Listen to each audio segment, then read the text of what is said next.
Yo, yo, Victoria Guerrero, coronada de espinas, hincada en una silla cada 21 días, una palabra me embiste cerca del corazón, de modo que razón y corazón se hacen menos amargos. En un cuarto paralelo, alguien lleva una foto mía prendida del pecho y cada cierto tiempo la maldice y la oscurece con un alfiler del costurero de su madre. Mientras más maldice, más coronada reinas en la noche. Lo sabes. Yo, Victoria, etc. Oigo por ti el silencio metálico de los instrumentos esterilizados hace unos instantes. Batas blancas y verde agua se pasean delante de ti. La lengua sabe a plata recién labrada. Las cejas amanecen desmigajadas y las cabezas caminan descubiertas, con el significado huyendo de sí.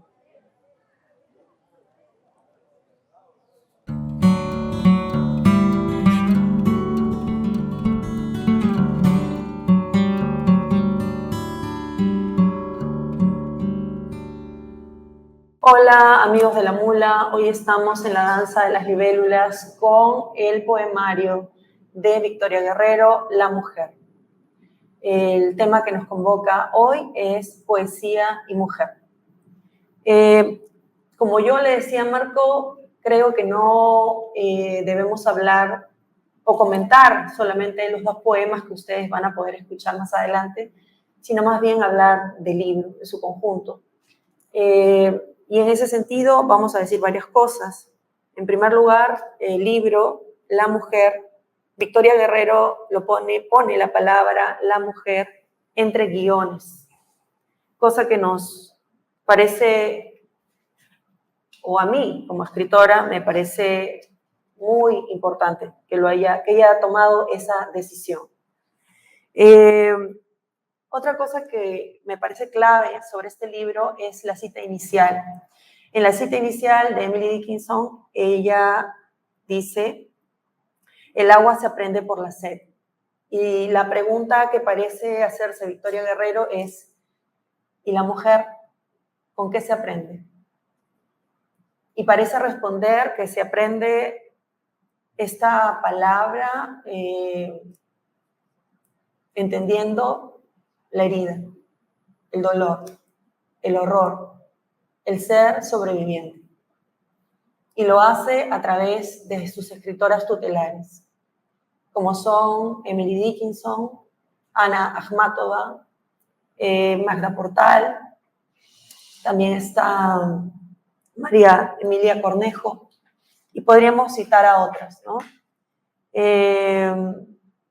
Sin embargo, con esto también Victoria se nos presenta no solo como una lectora de otras mujeres, escritoras, poetas, sino además como una escritora que piensa sus libros no como ser individual, sino como nosotras.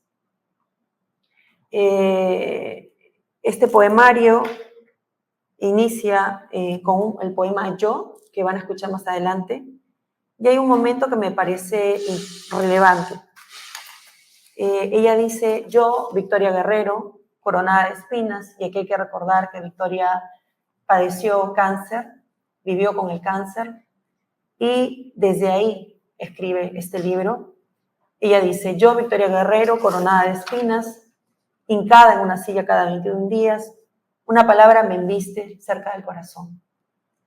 Y la pregunta que podríamos hacernos es, ¿qué palabra le embiste cerca del corazón que hace posible que razón y corazón se hagan menos amargos?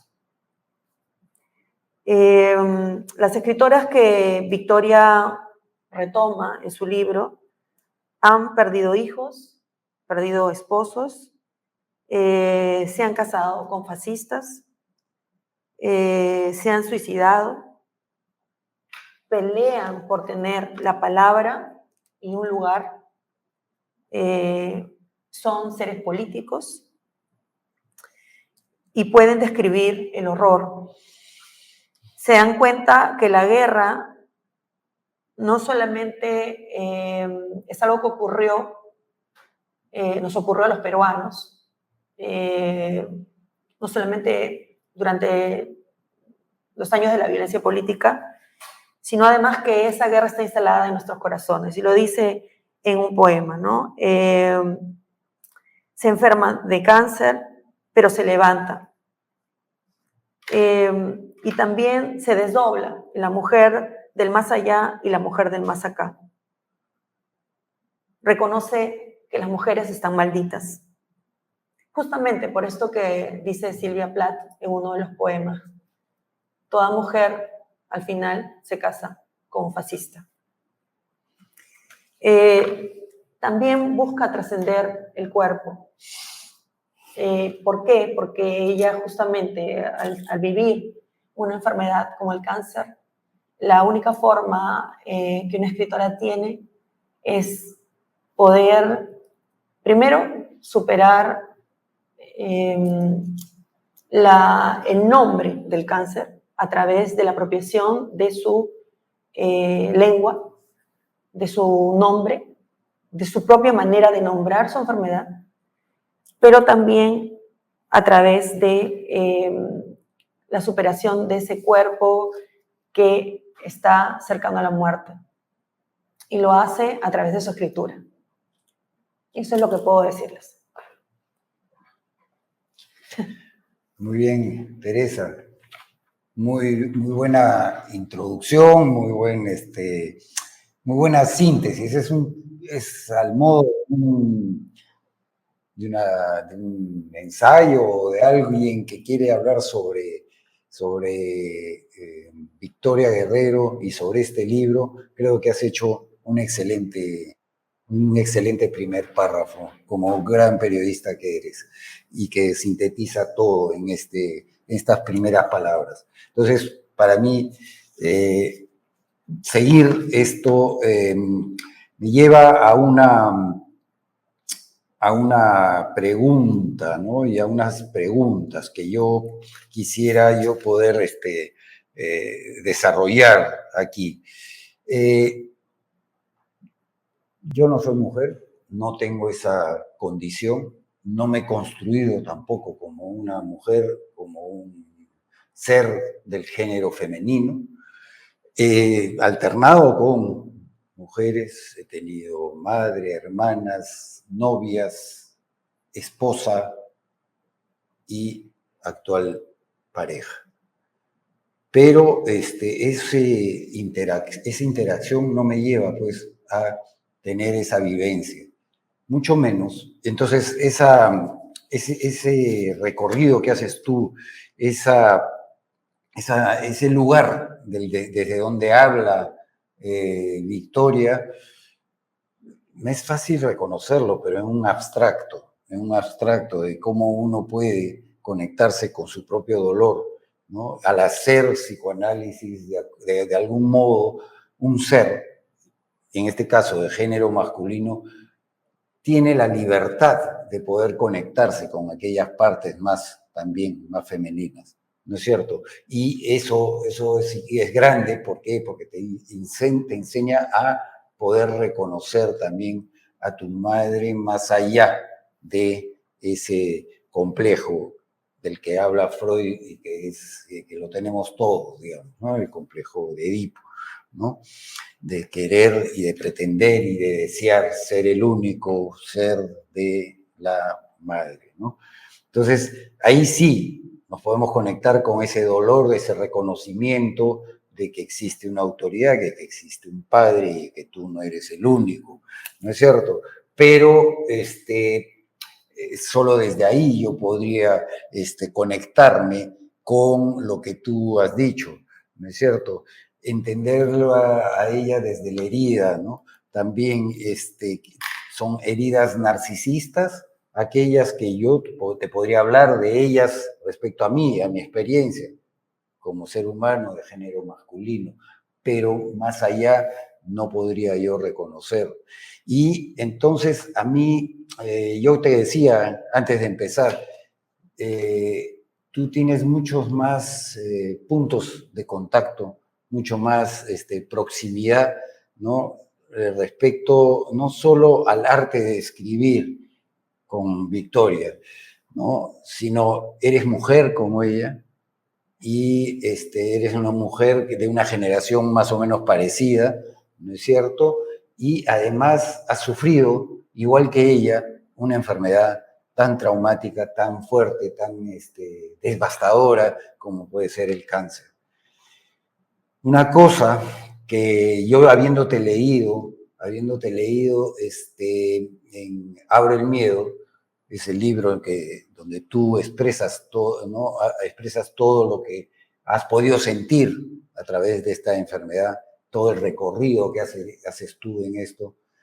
A mí lo que me llama la atención, que estando el cáncer presente en este libro de Victoria, ¿no es cierto? Esa es parte de uno de los yo, ¿no? Estos yo que tú dices que están divididos, pero no siento la misma forma, no siento y no percibo la misma forma en la que tú te apropias de ese cuerpo que está enfermo y que está sufriendo, ¿no es cierto? Entonces, me gustaría, de algún modo, que tú nos puedas, no ser un paralelo, pero hacer desde tu vivencia, desde tu escritura, qué aspectos de eso tú reconoces en Victoria, en su forma de expresar este yo que se ve afectado, este yo doloroso, este yo que está al borde de una situación tan dramática, tan trágica como es la de tener esta enfermedad. Bueno, yo lo que veo es que de común es que hay dos planos, ¿no? En realidad hay muchos, pero vamos a hablar del tratamiento oncológico por el que uno atraviesa y que en el libro está, ¿no? Y lo otro es la terapia psicoanalítica, ¿no? Hay como una especie, para mí la escritura se vuelve como una especie de terapia para poder trabajar o reestructurar justamente lo que uno es. Una enfermedad lo que hace con uno es justamente tirar toda la casa abajo y construir nuevamente, pero con eso, ¿no? Uno es una especie de ruina, pero con eso se puede seguir construyendo. En realidad todos somos una ruina y todos somos una casa en ruinas, pero principalmente eso podría decir del vínculo con Victoria. Ahora, hay algo diferente, ¿no? Victoria, como lo dije antes, apela a sus escritoras tutelares, dialoga con ellas y a través de ese diálogo las recupera para nuestra memoria, para la historia, las revive, porque todas están muertas, pero nos hace ver que están más vivas que de repente nosotros, ¿no? Y es justamente esa posibilidad la que le permite, o ese reconocimiento que les da a ellas, ¿no? A través de su lectura y a través de traerlas nuevamente en su libro, sus voces, traerlas y poder escucharlas, hace que ella pueda renacer, ¿no? No renace por sí misma, digamos, sino que renace gracias a estas otras hermanas, digamos, escritoras y poetas, ¿no? En el caso de Abro el Miedo, yo apelo a otro tipo de recursos, ¿no? Yo hablo con mi cáncer, ella, por ejemplo, no menciona la palabra, ¿no? Pero sin embargo está, ¿no? Está cuando dice hincada en una silla cada 21 días, cuando habla del médico como el vampiro, ¿no? Cuando ella misma se siente como un aprendiz vampiro, está eso, ¿no? Eso me llama la atención, pero me parece muy interesante cómo ella, más que darle peso al nombre de la enfermedad, le ha dado peso a lo que es ser una mujer o reflexionar en este tiempo sobre lo que es ser mujer, ¿no? Para ella y cómo ese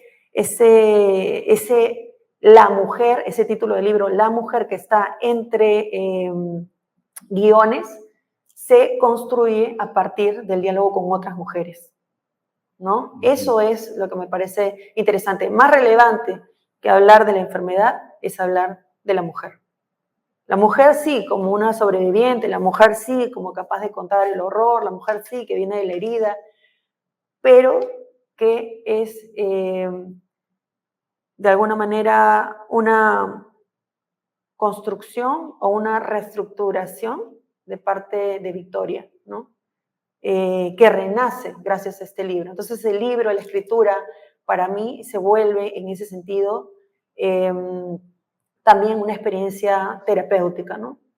Que trasciende lo oncológico y trasciende el lenguaje oncológico, ¿no? Y el estado de un paciente con cáncer. Uh-huh. Uh-huh. ¿Y cuál sería la palabra entonces? Tú decías, ¿y qué palabra es? ¿No es cierto? Hay una palabra, decía ella, que me aproxima mi pensamiento con mi corazón, ¿no es cierto? Y pero no la llega, ¿no? Yo creo que, ¿cuál es? Yo creo que no está, digamos, ¿no? Uh-huh. De manera, digamos, la palabra es amor, ¿no? Solamente eso es algo que yo he visto, he leído muchos libros sobre poesía y enfermedad, o poetas que han tenido enfermedades terminales, y justamente lo que salva de la muerte es el amor, y lo que valora más una persona, creo, en ese momento, es el amor. Y ella al recuperar todas las voces de estas escritoras, justamente es una declaración de amor también a su ser mujer y a las mujeres, ¿no? Y a la escritura de las mujeres.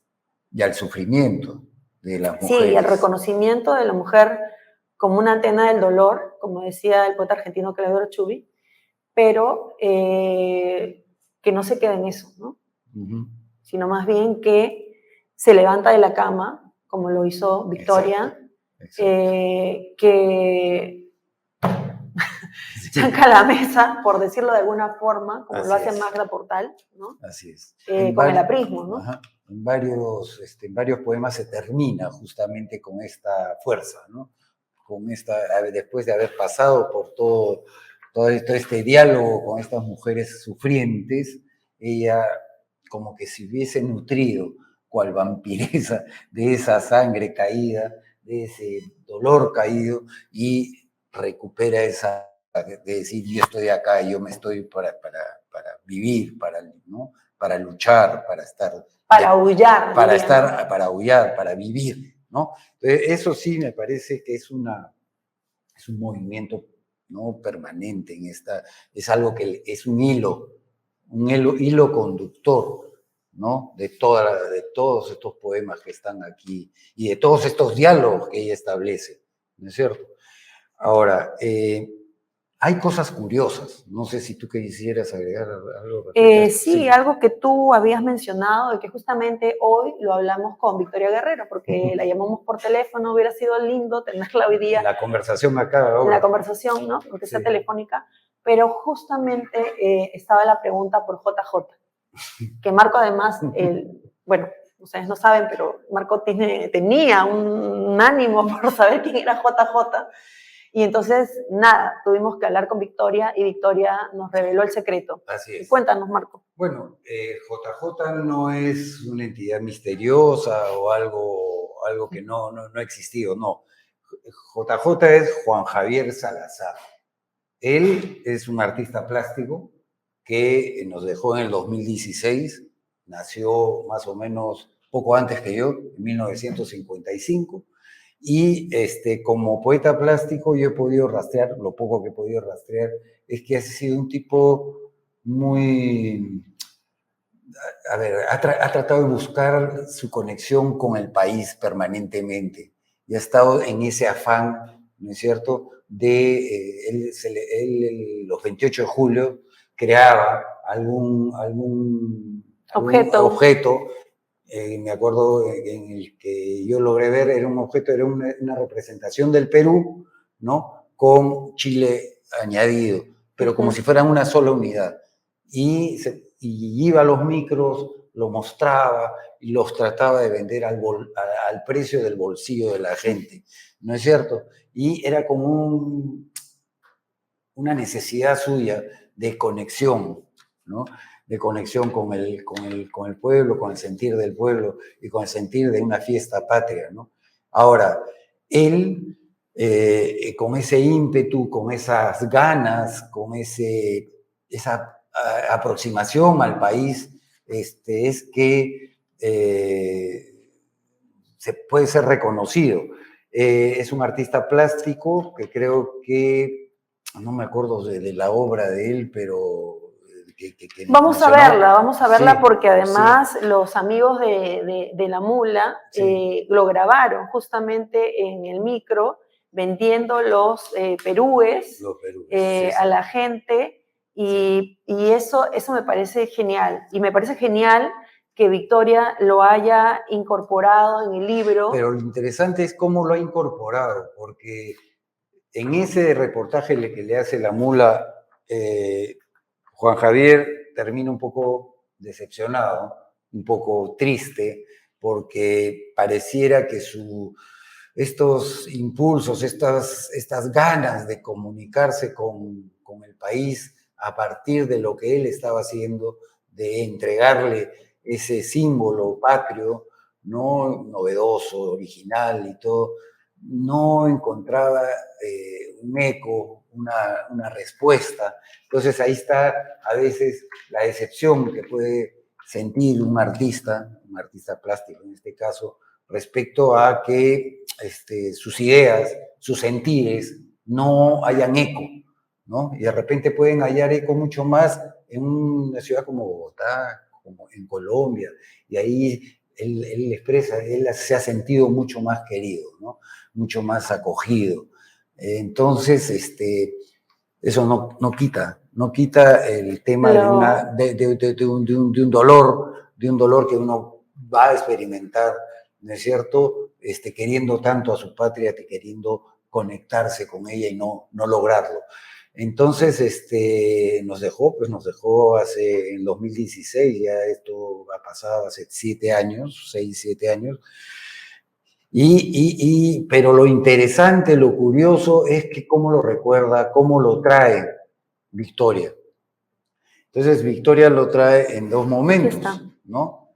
En 2 momentos en su poema de María Emilia, ¿no? Y entonces nos dice, en un primer momento, si no me equivoco, dice, también podría decir que le sobrevino un huaico celular, pero quizás no vaya con su estilo. Ayer nomás, ella empieza a hablar de un tú, ¿no?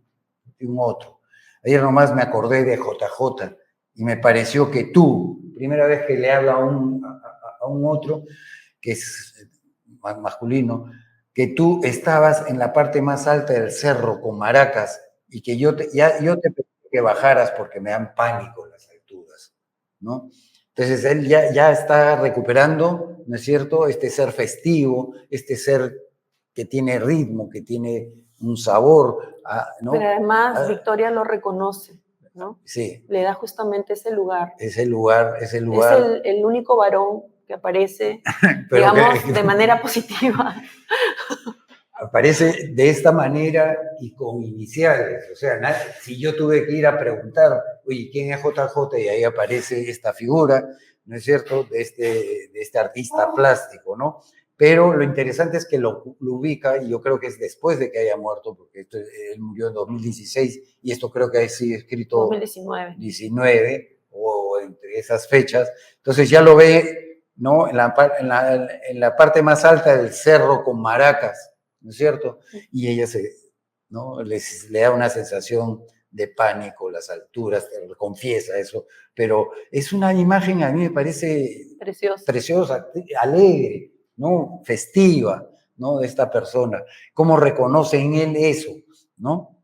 Pero, y cómo lo reconoce a través de un género que ha sido maltratado a través de otros poemas, ¿no es cierto? Y de Silvia Plath, creo, ahí donde reconoce a casi todos los hombres como fascistas, ¿no? Entonces, me parece, y me llamó la atención, no sé por qué, esa es una cosa que, uy, acá hay algo distinto. Hay algo distinto en la poética y en el mensaje que está transmitiendo a través de su poesía, ¿no? Acá hay alegría, acá hay fiesta, ¿no es cierto? Y entonces, por eso me llamó la atención y por eso quise saber quién es este JJ, ¿no es cierto? Entonces, y la siguiente, para que vean ustedes, el siguiente lugar donde lo menciona también es una lástima porque la mujer piensa que podrías haber leído junto a un grupo de cumbia. Esta mujer es ella misma en una de las versiones, y habríamos hecho realidad una fantasía conceptual del arte contemporáneo, o por lo menos la de JJ. De ahí también, de nuevo, lo está asociando a una fantasía conceptual del arte contemporáneo. O sea, algo... JJ, que además se reconocía como anticislo. Sí, anticislo, exacto. Las chicas recitarían de memoria, soy la muchacha mala de la historia, ¿no es cierto? Sería en cumbia, en tono de cumbia, ¿no? Entonces, sería un coro bellamente histérico y altanero. Yo creo que este reconocimiento de cómo, ¿no?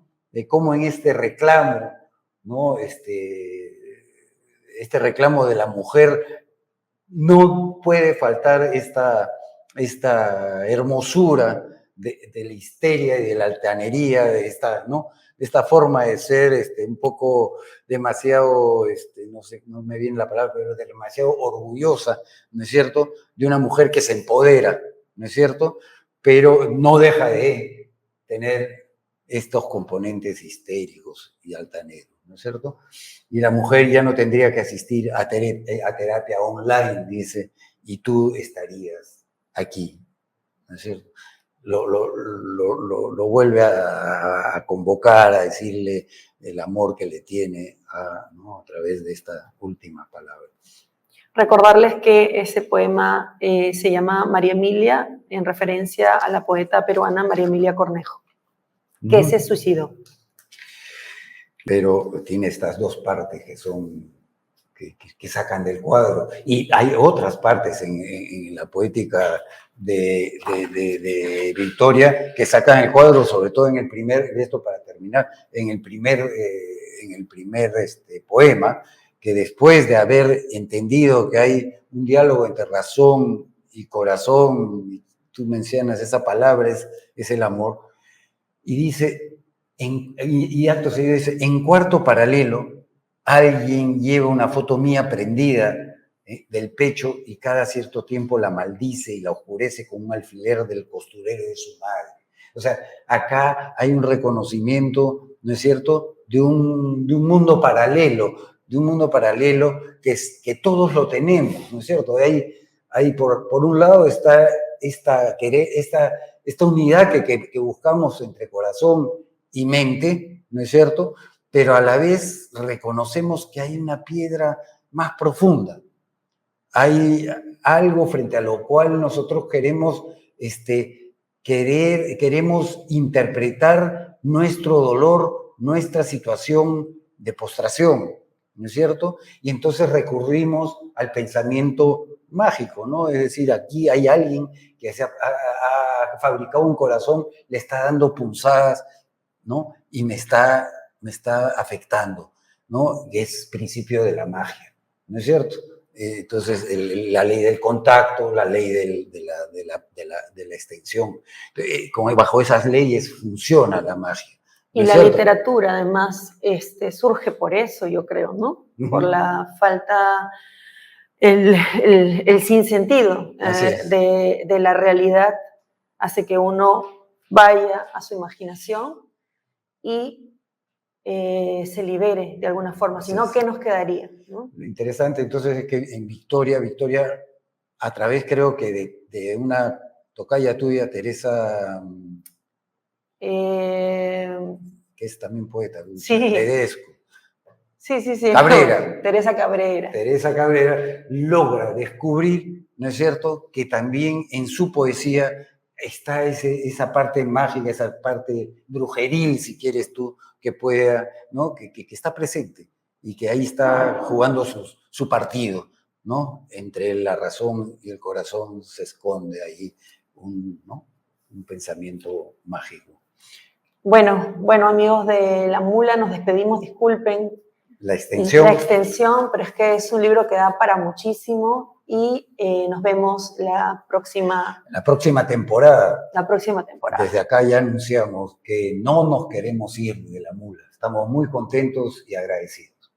Sí, Latinoamérica o Perú, no sabemos, pero bueno, ahí vamos. Gracias. Soy la mujer. Soy la mujer. Well, una muñeca de trapo. ¿Sabes?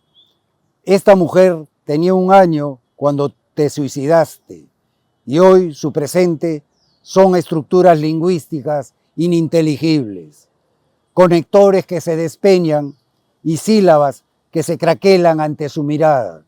En suma, un texto mental desbarrancándose o un cuerpo desprendiéndose.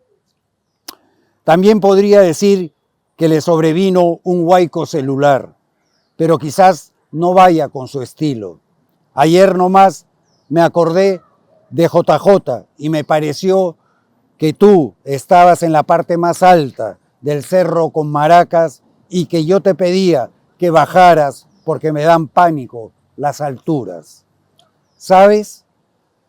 La mujer revisa diccionarios, se queda pegada a poemas solo por encontrar una palabra y ponerle un alto a tantos signos olvidados.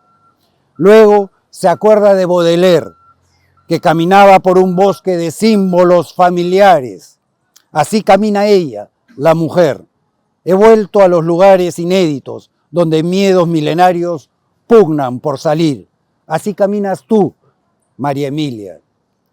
También podría decir que cargo conmigo un vasto número de versos infectados y afectados, descalabrados, decapitados y horrorizados de sí. A la mujer, su madre la llevó a su primer psicólogo a los 23 años. Permaneció tercamente en silencio. Todo lo dijo la madre. Luego las pastillas la volvieron loca, pero pudo leer a Kafka sin mayores contratiempos. En cambio, tú te tomaste un frasco de pastillas y caput. También es una lástima porque la mujer piensa que podrías haber leído junto a un grupo de cumbia y habríamos hecho realidad una fantasía conceptual del arte contemporáneo, o por lo menos la de JJ. Las chicas recitarían de memoria: soy la muchacha mala de la historia. Sería un coro bellamente histérico y altanero, y la mujer ya no tendría que asistir a terapia online y tú estarías aquí. Ahora, la mujer quisiera editar tus poemas y tachar la entrega amorosa, darle de palazos al tú, pero sabe que no es posible. Todo poema es testimonio y testigo, y a los 23 años se está sola frente al mundo o frente a un miserable plato de lentejas sin saber que le salvarán la vida hoy.